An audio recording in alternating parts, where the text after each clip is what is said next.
AC साहब, आप अपनी नौकरी कन्फर्म कर लें। इंशाअल्लाह अज़ीज़ बशर्ते ज़िंदगी अल्लाह के रब्बुल इज़्ज़त की मेहरबानी से मैं आपका पीछा नहीं छोड़ूंगा। आपने इंतहाई बेज़मीरी और इंतहाई करप्ट अफसर होने की निशानदही की है और आपने ज़्यादती की इंतहा कर दी है।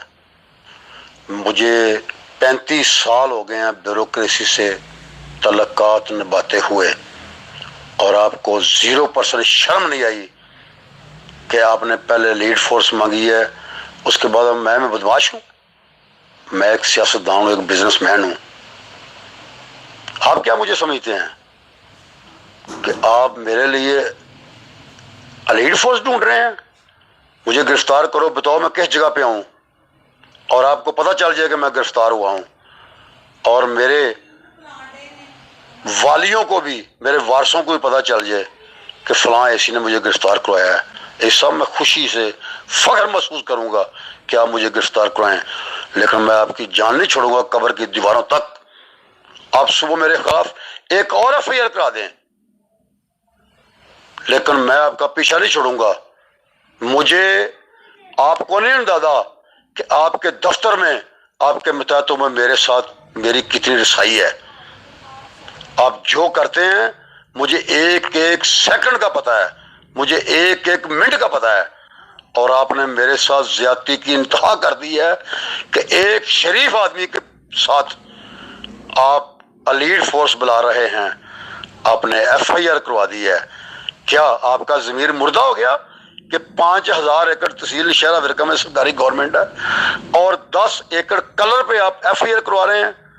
ये सब क्या फर्क पड़ता है? मुझे क्या करेंगे आप? मुझे आप गांव से निकाल देंगे? मुझे आप सियासत से निकाल देंगे? क्या आपने पीटीए को खुश करने के लिए मेरे खिलाफ पर्चा दे दिया? ये आपकी ऑनेस्टी है? ये आपकी दयानतदारी है? ये आपकी ईमानदारी है?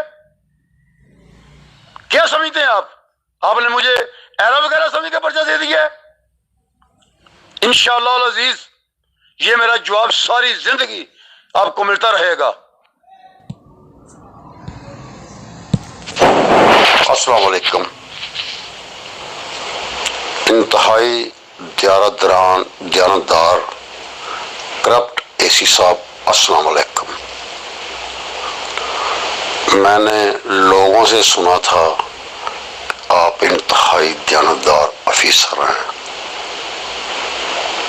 और मैं आपका एहतराम इसलिए करता था कि आप मेरे बेटे के बैचमेट बेशक नहीं हैं, कुलीग्स हैं, मेरे बेटे से जूनियर हैं।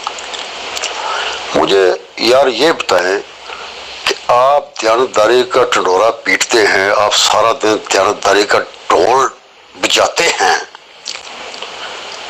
तो शहरा विरका में 5-7 हजार एकड़ अराजी गवर्नमेंट की है,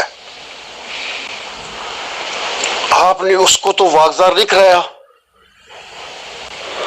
क्या आपने जमीर ठक ठक नहीं किया जिस वक्त आपने मजर क्यूम के 10-12 एकड़ पे एफआईआर करवाई है? क्या किधर था आपका जमीर उस वक्त? आप मेरे खिलाफ फिर दें और मैं वक्त आने पे आपको जवाब दूंगा। एसी साहब, आप किसी गलतफहमी के शिकार हो चुके हैं। ना आप दयानतदार हैं, ना आप ईमानदार हैं, आप करप्ट 3 शख्स हैं। मैं ये वादा करता हूं आपसे कि जब इनका वक्त है, हमारा दौर आएगा, तो मैं आपको कटहरे में खड़ा करके पूछूंगा कि आपने मजर के 10 एकड़ पे एफआईआर कैसे करवा दी? जो आपने काश्त की, ना काश्त की, ना आपने उस पर खर्च किया, ना इस काबिल थी। क्या आपकी तहसील में जो 5000 एकड़ सरकारी रकबा है, आपने किसी पे एफआईआर करवाई है? मजर पे इसलिए एफआईआर करवाई है कि मजर नून लीग का कारकुन है, मजर नून लीग का वर्कर है? इसका जवाब मैं वक्त आने पे दूंगा आपको। इस सब आप सुबह ऐसा करें कि वो मेरे मज़ारे पे نام کاٹ کے میرا نام دے دیں اور میں نے کٹائی کی ہے اور آپ کو کسی غلط فہمی کے شکار ہیں، میں آپ جیسے کرپٹ دیانتدار افسر، آپ کرپٹ ہیں، کرپٹ ہیں، کرپٹ ہیں، بے ضمیر ہیں، آپ کا ضمیر مردہ ہے، آپ کا ضمیر ہے ہی نہیں، آپ بزدلی کی وجہ سے دیانتدار ہیں، آپ بزدل دیانتدار ہیں، آپ اللہ کے ڈر سے دیانتدار نہیں ہوئے، آپ بزدلی کی وجہ سے دیانتدار ہوئے ہیں کہ آپ کو کام نہیں کرنا آتا، آپ کا دل نہیں کام کرتا، آپ میں دلیری نہیں ہے، اگر آپ میں دلیری تھی تو 5,000 ایکڑ 6,000 ایکڑ نشہرہ ورکا میں پنجاب گورنمنٹ کا اور پاکستان گورنمنٹ کا ہے، آپ سب پہ ایف آئی آر کرواتے، پھر اپنے کولیز کے، اپنے ایک سندھ کے باپ پہ ایف آئی آر کرواتے، پھر میں سمجھتا آپ دیانتدار ہیں۔ آپ کس بات کے دیانتدار ہیں؟ آپ اس بات کے دیانتدار ہیں کہ آپ پٹواریوں کو لفٹ نہیں کراتے؟ آپ اس بات کے دیانتدار ہیں کہ آپ بزدل ہیں؟ دھر پھڑے منہ آپ کی بزدلی پہ، دھر لعنت آپ کی دیانتداری پہ، اور میں یہ میسج جان بوجھ کر رہا ہوں، آن کی ریکارڈ آپ صبح مجھ پہ ایف آئی آر کروائیں، آپ مجھ پہ پرچہ کروائیں، اور میں پریس کانفرنس کروں گا آپ کی جھوٹی دیانتداری پہ، آپ کی بزدلی پہ، آپ کی کرپشن پہ، آپ کے گندے ضمیر پہ، آپ کے مردہ ضمیر پہ میں ایف آئی آر کٹاؤں گا۔